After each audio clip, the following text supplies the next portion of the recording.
সেই 4 বাচ্চা এবং আমার জন্য ঈদের জামা আনা হয়ে গেল আলহামদুলিল্লাহ। তো বলা অনেক সহজ বুঝছো, সেই জায়গায় দাঁড়িয়ে সে কাজটা করা বা সেভাবে নিজেকে বিবেচনা করা অনেক বেশি কঠিন একটা বিষয়। আমার ভিডিওটা কম মানুষের কাছে পৌঁছায়, লাইক বেশি হয় না, যার কারণে বেশি মানুষ আমার ভিডিও দেখতেও পারে না। নর্মালি কথা যে 1 বছর পরে ভিডিও ছাড়লে ভিউজটা আর বাড়বে, তাই না?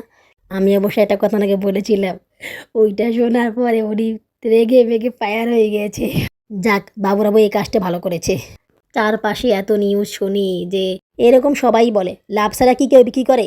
আমি আবার এদিক দিয়ে স্ট্রং আছি, কারো কোনো কথা শুনি না, ইভেন হাজব্যান্ডের কথা শুনি না। যেটা আমার মন বলে সেটাই আমি করি। কে কী বললো না বললো এতে আমার কিছু যায় আসে না। ওরা আমাকে খাওয়াবে না, ওরা আমাকে দেখবে না, ওরা আমার বাচ্চাদের দেখাশোনা করবে না।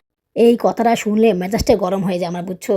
মেয়েরা কিছু না বললে বা চাপ না দিলে ছেলেরা কোনো কাজই করে না। এই তোমরা কিন্তু অবশ্যই কমেন্টে জানাবা চামড়া পরে আমাকে কেমন লাগতেছে।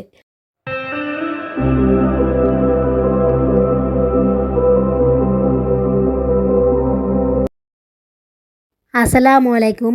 আমার চ্যানেল এবং পেজে তোমাদের সবাইকে স্বাগতম জানাচ্ছি। তোমরা সবাই কেমন আছো?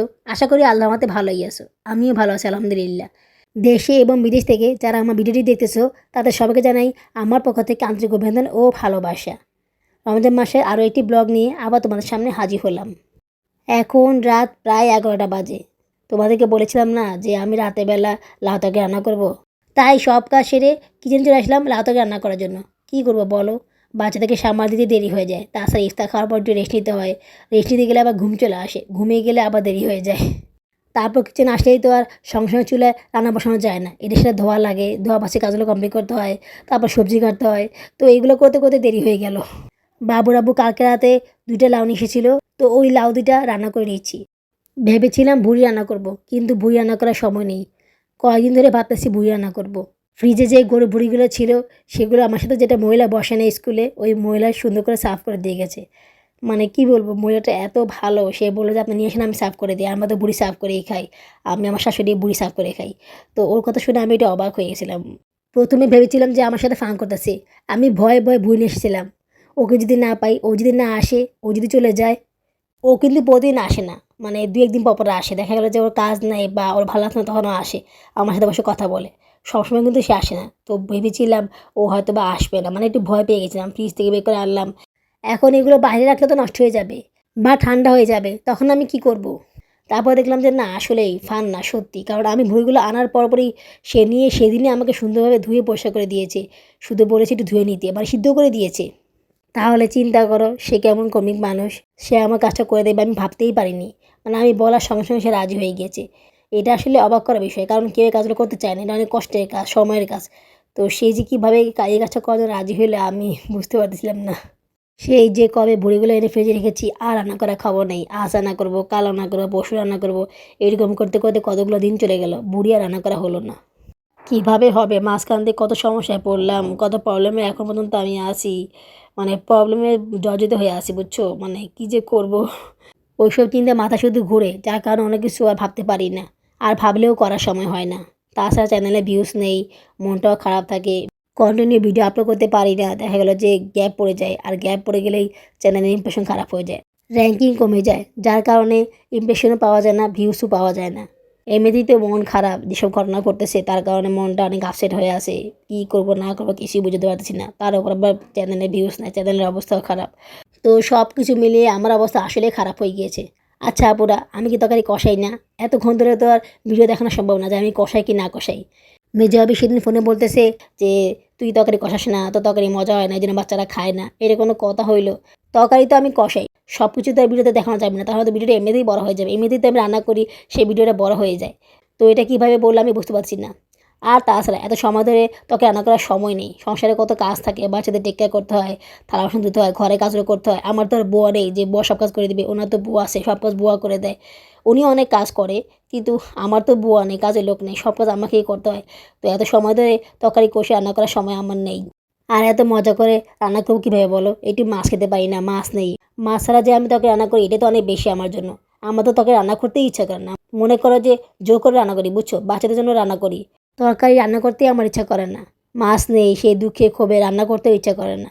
উনি কি আর সেগুলো বুঝবে? একে তো ওনার বাচ্চা কম, তার মধ্যে আবার ওনার বাচ্চারা বড় হয়ে গিয়েছে, ওনার ঘরে মাছ মাংস অভাব নেই, ফ্রিজে মাছ মাংস ফল ফুল সব আছে, ওনার কোনো কিছু অভাব নেই, একমাত্র স্বামী ছাড়া। তো উনি আমার কষ্টটা বুঝবে না। তো বলা অনেক সহজ, বুঝছো? সেই জায়গায় দাঁড়িয়ে সে কাজটা করা বা সেভাবে নিজেকে বিবেচনা করা অনেক বেশি কঠিন একটা বিষয়। এই যেমন ধরো এখন আমি লাউ রান্না করতেছি। একটা জিনিস খুব মিস করতেছি, সেটা হচ্ছে চিংড়ি মাছ। চিংড়ি মাছ দিয়ে লাউ রান্না করলে যে কী স্বাদ হয়, যারা খেয়েছো তারা জানো। অনেক বেশি মজা লাগে চিংড়ি মাছ দিয়ে লাউ রান্না করলে। মানে কতদিন ধরে যে চিংড়ি মাছ দিয়ে লাউ রান্না করি না আমি, তার হিসাব নেই। তারপরও লাউ তরকারিটা অনেক মজা হয়েছে। বাচ্চারা বাবুরাবু চেটেপুটে খেয়ে নিয়েছে। আমিও খেয়েছি পেট ভরে। অনেক ভালো লেগেছে খেতে। বহুদিন পরে রান্না করেছি আর টমেটো দিয়েছি, তাই হয়তো এত বেশি মজা হয়েছে। পরের দিন বিকেলবেলা পেঁপেটা কেটে নিচ্ছি। পেঁপেটা তো আর কাটা হয়নি, ইফতারের সময় খাওয়া হয়নি, তো আজকে কেটে খেয়ে নিব। আপুরা লাইক কি করেছো, নাকি এখনও বসে বসে আমার কথাগুলো শুনতেছো, লাইক করতেছো না? প্লিজ আপুরা একটা লাইক করে দাও। তোমাদের একটা লাইক পেলে আমি কাজ করার জন্য আরও বেশি উৎসাহিত হবো, কারণ তোমাদের একটা লাইকে আমার ভিডিও ইমপ্রেশন বেড়ে যায়, তখন ভিডিওটা আরও মানুষের কাছে পৌঁছায়।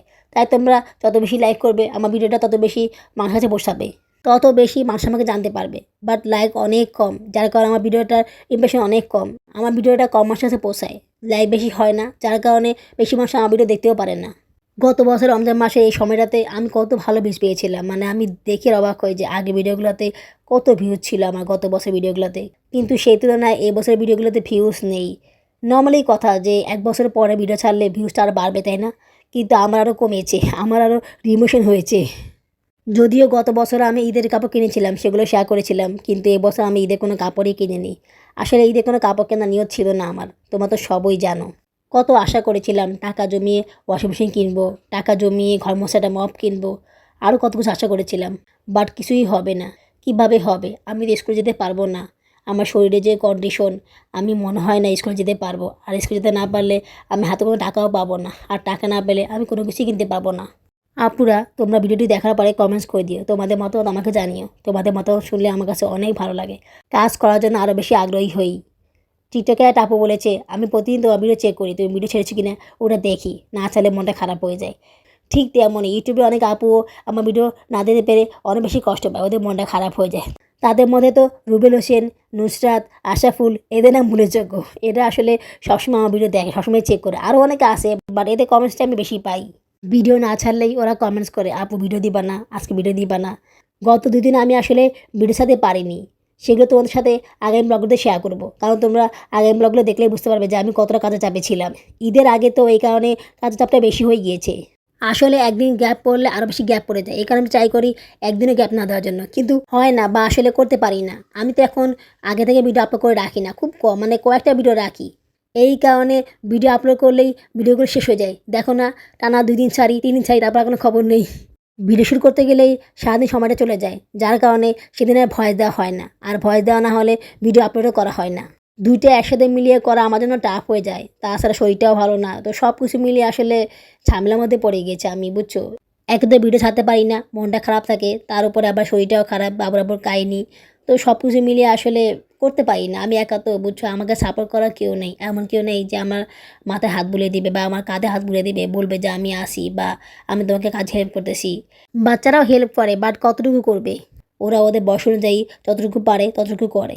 এই যেমন ধরো আমি এখন পেঁপে কাটতেছি, ওটা ভিডিও জয়েন করতেছে, আমার ওই ট্রাইপডের সমস্যা হয়েছে, ওটা দিয়ে ভিডিও করতে পারি না, ওটার মোবাইল রাখার স্ট্যান্ডটা ভেঙে গিয়েছে। তাছাড়া ওটা যে দাঁড় করায়, ওই দাঁড় করার লাঠিগুলো আলগা হয়ে গিয়েছে, ওগুলো একটু ভেঙে গিয়েছে, তো একটা ট্রাইপড কিনতে হবে।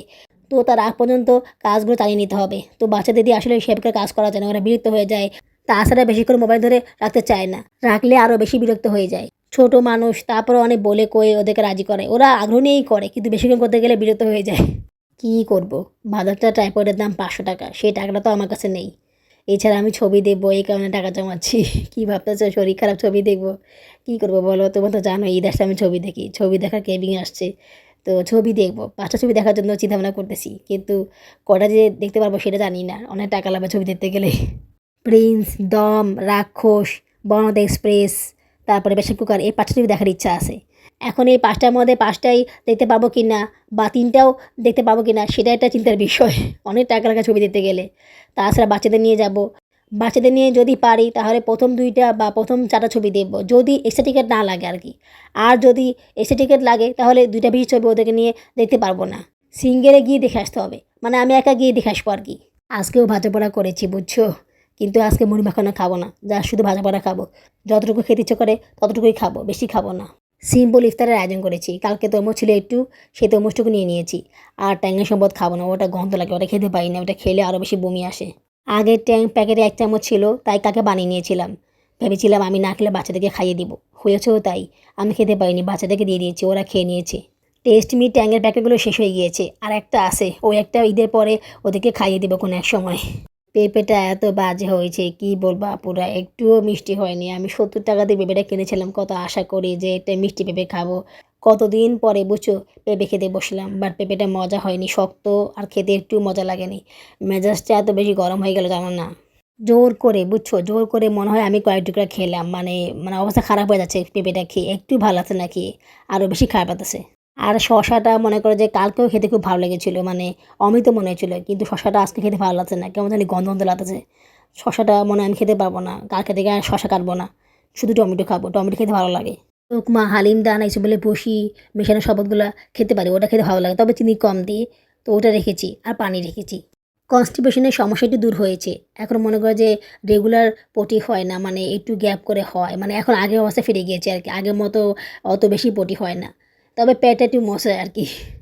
ইদানিং জন্য এত বেশি জ্বালায়, মানে ঠিক জ্বালায় না, ও বাবা শুধু দুধ খেতে চায়। এখন ওকে বাবা তো দুধে খাওয়াতে পাবো না, মানে বুক দুধও কমে গিয়েছে বুঝছো, মানে ওকে কত খাওয়াবো, আরও বেশিক্ষণ খেলে না আমার দুধ ব্যথা করে বুঝছো। কী যে করবো ওকে নিয়ে আমি। ওকে আমি ফিটার করে দুধ খাওয়া অভ্যাস করতেছি, কিন্তু ও খাচ্ছে না, ফিটার করে সে দুধ খাবেই না, না শোয়ার সময় না ঘুম থেকে ওঠার পরে। আগে খেত, এখন তাও খায় না, ফিটার করে দুধ সে খাবেই না। সামনের দিনগুলোতে ও তো দুধ পাবেই না, দুধ শুকিয়ে যাবে, তখন কি করবো আমি। এমনিতে তো ওর 1.5 বছর হয়ে গিয়েছে, এখন যদি ওকে ফিটারে খাওয়া অভ্যাস না করতে পারি, তাহলে তো পরে অনেক কষ্টকর হয়ে যাবে আমার কাছে। আশা করেছিলাম ওকে 2 বছর পর্যন্ত দুধ খাওয়াবো, কিন্তু সেটা আর হলো না। চারপাশে এত নিউজ শুনি যে, একটা নিউজ শুনলাম যে একটা মহিলা নাকি বাচ্চা হয়েছে 16 মাস, সেই বাচ্চাটাকে মেরে সেই মহিলা নিয়ে আত্মহত্যা করেছে। কেন করেছে? তার বড় মেয়ে নাকি বিয়ে হয়েছে, তার নাকি বাচ্চা হয়েছে, তার বাচ্চা পরে ওই মহিলা বাচ্চা হয়েছে। এই জন্য পাড়া প্রতিবেশী সবাই অনেক কথা বলতেছে। আশ্চর্য, এটা কোনো কথা হলো? একটা বাচ্চা হয়েছে, এই জন্য এত তো বলার কী দরকার আছে? ওরা কি ওকে খাওয়াবে, ওরা করে রাখবে? আর এই মহিলাটা কি ওদের কথা শুনে ওই মহিলাটা গলায় ফাঁস দিয়েছে। আসলে আসলে থাকে তো, অনেক কথা শুনতে হয়, মেন্টালি অনেক ট্রমার মধ্যে ছিল মহিলাটা, এই কারণে এই কাজটা করেছে। যদি আমাদের মতন এরকম ফ্ল্যাট বাড়িতে থাকতো, তাহলে হয়তো এই কাজটা মহিলা করতো না। আমি আবার এদিক দিয়ে স্ট্রং আছি, কারো কোনো কথা শুনি না, ইভেন হাজব্যান্ডের কথা শুনি না। যেটা আমার মন বলে সেটাই আমি করি, কে কী বললো না বললো এতে আমার কিছু যায় আসে না। ওরা আমাকে খাওয়াবে না, ওরা আমাকে দেখবে না, ওরা আমার বাচ্চাদের দেখাশোনা করবে না। দিন শেষে আমি আমার শান্তিটা খুঁজবো, দিন শেষে আমি আমার ভালোটা খুঁজবো, দিন শেষে আমি আমার ইচ্ছাটাকে দেখবো, ওদের ইচ্ছাকে না। এইগুলো হচ্ছে সায়রার প্যান্ট। বাবার আব্বু আবার জামার সাথে প্যান্টও কিনে এনেছে। সায়রার 2টা প্যান্ট, জায়নের 2টা প্যান্ট, সাদার একটা, জুনানের একটা। এই নীল কালার আর নিচে পিঙ্ক কালারটা সায়রার প্যান্ট। প্যান্টগুলো সুন্দর না? তো আমার কাছে ভালোই লেগেছিল। গত বছর এনেছিল জিন্সের প্যান্ট। আমি বলেছিলাম তুমি এবারে জিন্সের প্যান্ট আনবা না, তোমার জিন্সের প্যান্টগুলো ছোট হয় আবার বড় হয়ে যায়, তো সমান সমান হয় না, যার কারণে বাচ্চারা ঠিকমতো পরতেও পারে না। এই কারণে তুমি জিন্সের কোনো প্যান্টই আনবা না। দাম বেশি দিয়ে নিয়ে আসো, চেঞ্জ করো না। শুধু শুধু এনে কী লাভ যদি পরাতে না পারি। এই প্যান্টটা জুনেনার, আর এই সাদা প্যান্টটা হচ্ছে সাউদার, প্রায় সমান সমান, একটু কম বেশি আর কি। প্যান্টগুলো আমার কাছে বেশ ভালো লেগেছে, জামার সাথে পরবে নতুন প্যান্ট, দেখতে অনেক ভালো লাগবে ওদেরকে। যাক, বাবুরাবু এই কাজটা ভালো করেছে। আর এই প্যান্ট দুটো হচ্ছে জায়ানের প্যান্ট। জায়ানের প্যান্টগুলো আমার কাছে বেশি ভালো লেগেছে, মনে করো যে রাফ ইউজ করার জন্য অনেক ভালো হবে।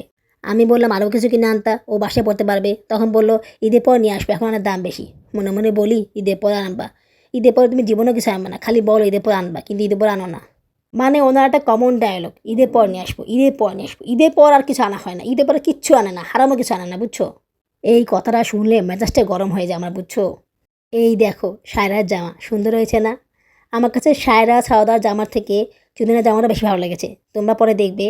তো মোটামুটি হয়েছে, ভালো হয়েছে, খারাপ হয়নি, তবে দাম অনেক বেশি নিয়েছে। তোমাদেরকে বলেছি না, বাবুরাবু জামা কাপড় কিনলে একটু দাম বেশি দিয়ে কিনে। কিনে আবার দাম বেশি দিয়ে কিনে। কম দামি কাপড় চোপড় উনি আনে না। দেখেছো কত টাকা দাম নিয়েছে? 3,000 টাকা। ও মাই গড, 3,000 টাকা দিয়ে তো 2টা জামা পাওয়া যাবে। 2টা না, জামা বাজবে 3টা। ওরে বাবা, এই জামার দাম বুঝি 3,000 টাকা? যদিও ওনার কাছ থেকে একটু কমে রেখেছে, তারপরও এত কম তো রাখেনি যে 1,000 টাকা দাম পড়বে। সব কিছু মিলিয়ে 6 থেকে 7 হাজার টাকার মতো খরচ হয়েছে। গত বছর তুলনায় কমই খরচ হয়েছে, তারপরও অনেক টাকা খরচ হয়েছে। উনি বাবা শুধু বলে ওনার কাছে টাকা নেই, উনি কাপড় কিনতে পারবেন না, অথচ কেনার বেলায় ঠিকই দাম দিয়ে কাপড় কিনতেছে। উনি নাকি একবার ভেবেছিল ফুটপাত থেকে কাপড় কিনে দিবে, কাপড়ের অনেক দাম বেশি, উনি এত টাকা দিয়ে কাপড় কিনতে পারবে না। পরে উনি ভাবতেছে যে এই ফুটপাতের কাপড় তো বাচ্চারা পরতে পারবে না, চুলকানি হবে, আমি নাকি বাচ্চাদের ফুটপাতে কাপড় পরাই, বাচ্চাদের কষ্ট হয়, এই কারণে উনি মার্কেট থেকে কাপড় কিনে দিয়েছেন। শুনেছো না কথা? ওনাকে কে বলেছে বাচ্চাদের কষ্ট হয়? বাচ্চারা কি ওনাকে বলেছে যে ওনার বাচ্চাদের কষ্ট হয়? বাচ্চা তো কখনোই কোনো কমপ্লেইন করেনি। আমি গত বছরে ২ ঈদে গজ কাপড় কিনে বাচ্চাদের জন্য কাপড় বানিয়েছি, যেটা ওনার পছন্দ হয়নি। উনি বলতেছে, "কি কাপড় এনেছো? এটা কোনো কাপড় হইলো? ভালো কাপড় না।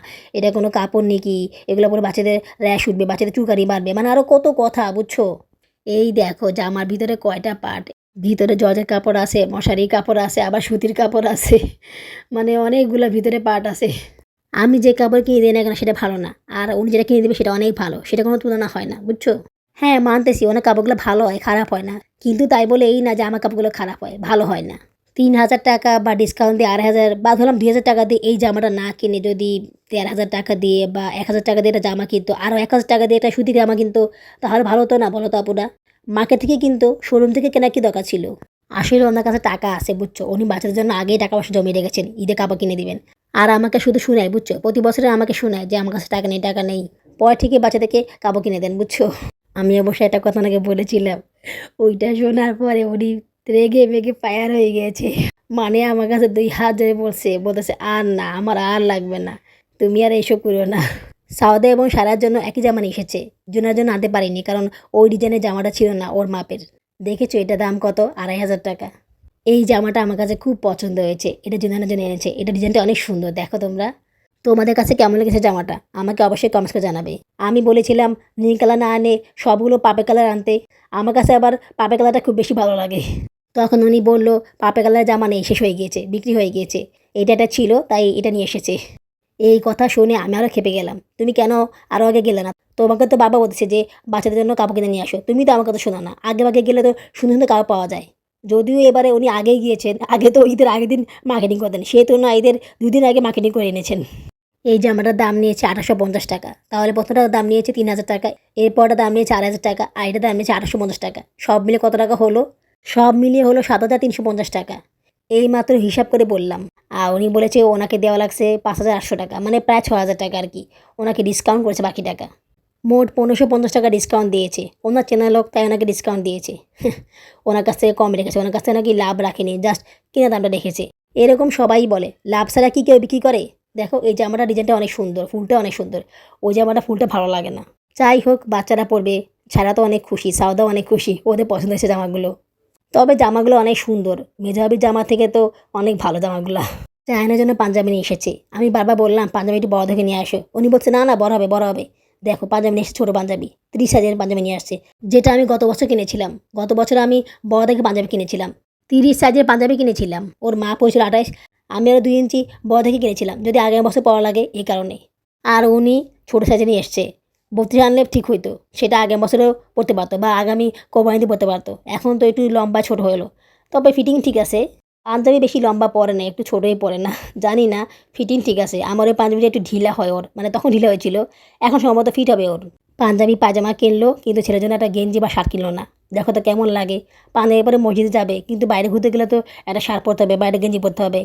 আমি বাবা বলেছিলাম যে ওর জন্য একটা গেঞ্জি কিনো বা একটা শার্ট কিনো। উনি আমার কথা শুনলো না।